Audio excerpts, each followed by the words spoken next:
Hi అండి. Hello, welcome to my channel. ఈరోజు నేను చేస్తున్నాను వెల్లుల్లి కారం. వెల్లుల్లి కారం అంటే మామూలుగా ఉండదండి, సూపర్గా ఉంటుంది. సో ఇక్కడ వచ్చేసి ఇది టమాటో వెల్లుల్లి కారం అండి. ఇక్కడ ఎండుమిర్చి తీసుకున్నాను చూడండి.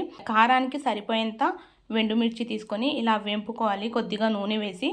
దీంట్లో ఉన్న విత్తులు అయితే తర్వాత వేసుకోండి, స్టార్టింగ్లోనే వేస్తే అన్నీ మాడిపోతాయి. చూడండి ఇక్కడ వచ్చేసి నేను ఎండుమిర్చి వేంపుకున్నాను. ఒక గడ్డ మొత్తం వెల్లుల్లి రబ్బలు వేసుకోవాలి.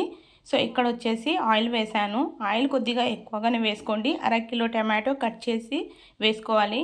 ముందు 2 నిమిషాలు మగ్గనివ్వాలి. మగ్గిన తర్వాత దీంట్లో కొద్దిగా పసుపు వేసి టమాటో మొత్తం దీంట్లో వేసిన ఆయిల్ మొత్తం పైకి వచ్చేంత వరకు దీన్ని మధ్య మధ్యలో కలుపుతూ చెక్ చేసుకుంటూ కుక్ చేసుకోవాలి. అండ్ ఇంకో మాట ఏంటంటే, ఇది ఒక్కసారి తిన్నారంటే అసలు మీరు చికెన్ మటన్ రుచి కూడా మర్చిపోతారు, అంత రుచిగా ఉంటుంది. టమాటో మొత్తం ఎలా మెల్ట్ అయిపోయాయో అండ్ ఇప్పుడు కొద్దిగా ఆయిల్ పైకి రావడం స్టార్ట్ అవుతుంది. ఇక్కడ నేను పక్కన మిర్చి కూడా మిక్సీ పట్టి పెట్టుకున్నాను. కొద్దిగా ఎక్కువ అవుతుంది అంటే పక్కన తీసి పెట్టుకోండి. ఆయిల్ ఎలా పైకి వచ్చేసిందో. సో ఇప్పుడైతే పర్ఫెక్ట్గా టమాటో కుక్ అయిపోయాయి. టమాటో దీంట్లో వేసి మిక్సీ పట్టుకుంటాను.